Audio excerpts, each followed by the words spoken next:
Visakha steel ప్లాంట్ను సెయిల్లో విలీనం చేయాలని ఎన్డీఏ కూటమి ఎంపీలు భాజపా నేతలు కేంద్ర మంత్రి దృష్టికి తీసుకెళ్లడం శుభ పరిణామం అని గాజువాక భాజపా కన్వీనర్ కరణం రెడ్డి నరసింగారావు అన్నారు.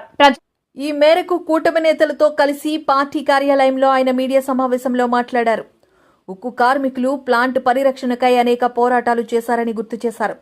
తాజాగా పార్టీ నేతలతో కలిసి ఎంపీలు కేంద్ర మంత్రితో చర్చించారని, ఎట్టి పరిస్థితుల్లోనూ ప్లాంట్ను సెయిల్లో విలీనం చేయాల్సిందేనని మంత్రిని కోరారని, ఇది ఉక్కు కార్మికులకు కొండంత ధైర్యాన్నిచ్చే అంశమని పేర్కొన్నారు. ప్లాంట్పై తొలి నుంచి వామపక్షాలు విష ప్రచారం చేస్తూనే ఉన్నాయని ఆరోపించారు. సెయిల్లో విలీనమైతే ప్లాంట్ మరింత పురోగతి సాధిస్తుందన్నారు. గత 1200 రోజులుగా కార్మికులు ఆందోళన చేస్తున్నా ఏనాడు వైసీపీ నేతలు వారికి అండగా నిలిచిన సందర్భాలు లేవన్నారు. ప్రస్తుత కూటమి ఎమ్మెల్యే పల్లా శ్రీనివాసరావు గతంలో ప్రతిపక్షంలో ఉన్నప్పుడు ప్లాంట్ కోసం ఆమరణ దీక్ష చేపట్టారని గుర్తు చేశారు. ఈసారి ఎన్నికల్లో తాను గెలిస్తే ప్లాంట్ పరిరక్షణకు పాటుపడతానని చెప్పిన పల్లా ఆ మాటపై నిలబడుతూ ఉక్కు పరిరక్షణ కోసం పోరాడుతున్నారని చెప్పారు. సెయిల్లో విలీనం అంశం త్వరలోనే ఫలిస్తుందన్న ఆశాభావాన్ని వ్యక్తం చేశారు.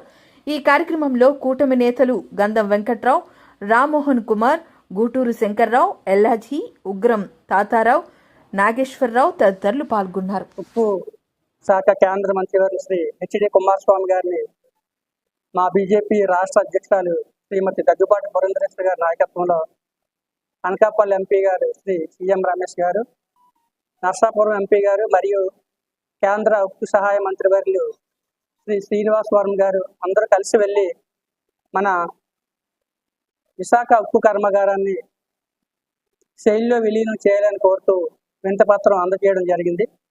ఈ విషయంపై మేమంతా హర్షం వ్యక్తం చేస్తూ వారందరికీ కూడా ప్రత్యేకమైన ధన్యవాదాలు తెలియజేస్తున్నాం. మనం 32 మంది ప్రాణత్యాగం చేసి సాధించుకున్నటువంటి ఉక్కు కర్మాగారాన్ని ఎలాగైనా రక్షించుకోవాలని ఎన్నో ఏళ్ళగా మరి ఇటు కార్మిక సంఘాలు కానివ్వండి, అటు రాజకీయ పార్టీలు నాయకులు కానివ్వండి పోరాటం చేస్తున్నారు. మనంతా చూస్తున్నాం.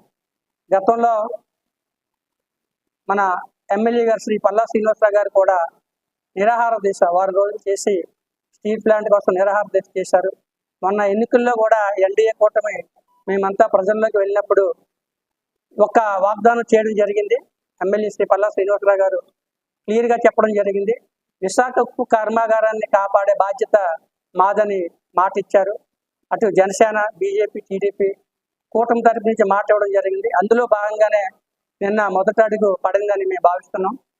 మన రాష్ట్రానికి మంచి రోజులు వచ్చాయి. ఎందుకంటే కేంద్రంలో ఎన్డీఏ ప్రభుత్వం వచ్చింది, రాష్ట్రంలోనూ కూడా ఎన్డీఏ ప్రభుత్వం ఉంది. కాబట్టి స్టీల్ ప్లాంట్కి సుమారు 5,000 కోట్లు కేటాయిస్తే ఈ నష్టాల్లో నుంచి లాభాల్లోకి వెళ్ళే అవకాశం ఉంది.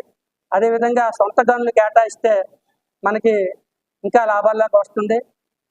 మన అదృష్టశాస్తు గనుల శాఖ కూడా మంత్రివర్యులు శ్రీ కిషన్ రెడ్డి గారు మన తెలుగు వ్యక్తే, అటు తెలంగాణ రాష్ట్రం చెందిన వ్యక్తి.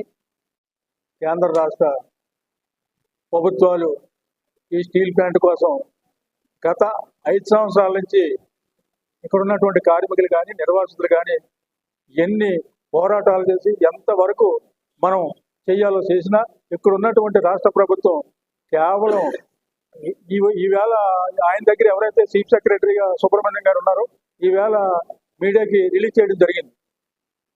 ఆయన కేవలం జగన్మోహన్ రెడ్డి ఈ ప్లాంట్ని అమ్మేసి ఇక్కడ విశాఖపట్నాన్ని రాజధాని చేయాలనే ఉద్దేశం ఏంటంటే, ఏదైతే స్టీల్ ప్లాంట్ భూములు ఉన్నాయో వాటిలంటే ఈ జగన్మోహన్ రెడ్డి కాజేయాలనే దృక్పథంతో ఈ రోజు ఈ స్టీల్ ప్లాంట్ ఈ స్థితికి తీసుకొచ్చింది కేవలం జగన్మోహన్ రెడ్డి.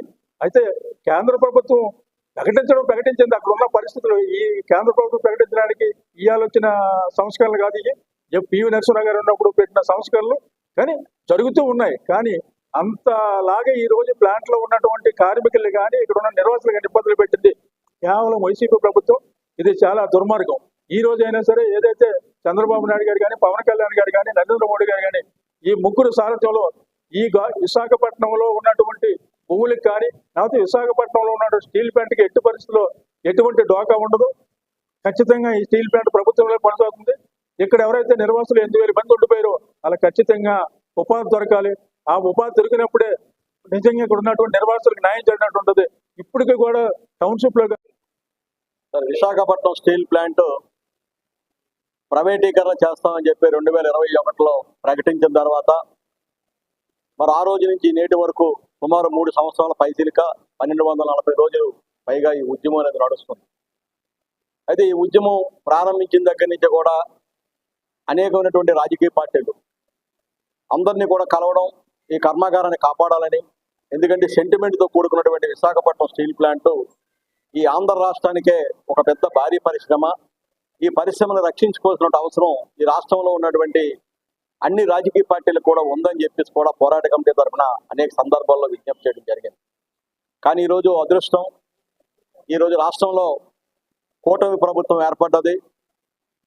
మరి తెలుగుదేశం నాయకత్వంలో ఉన్నటువంటి ఈరోజు తెలుగుదేశం ప్రభుత్వంతో పాటు జనసేన కానీ బీజేపీ కానీ ఉమ్మడిగా ఈ రాష్ట్రంలోని దేశంలో కూడా ప్రభుత్వాలు ఏర్పడ్డాయి.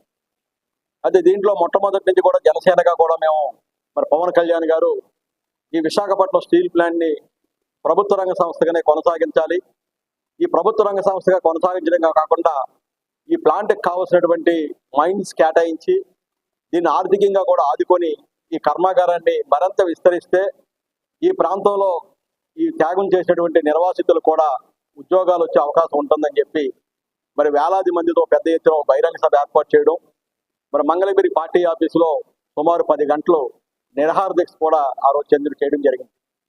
కానీ ఇవాళ మేము అందరం కూడా ప్రింట్ అండ్ ఎలక్ట్రానిక్ మీడియా వాళ్ళందరికీ ఈ దేశంలో మన జరిగిన ఎన్నికల్లో ఎన్డీఏ కూటమి ఏర్పడిన తర్వాత దేశంలోని రాష్ట్రంలో కూడా ఎన్డీఏ ప్రభుత్వం అధికారంలోకి వచ్చింది. మేము వేళ గర్వంగా చెప్పగలుగుతున్నాం, ఈ 3 పార్టీలు బీజేపీ, తెలుగుదేశం, జనసేన ప్రకటించిన నెలలోపే కేంద్రంలోని రాష్ట్రంలోని విశాఖపట్నం స్టీల్ ప్లాంట్ని శైలిలో విలీనం చేయాలనే ప్రతిపాదన బలంగా కేంద్ర ప్రభుత్వం దృష్టికి తీసుకెళ్ళడం అనేది అభినందనీయం.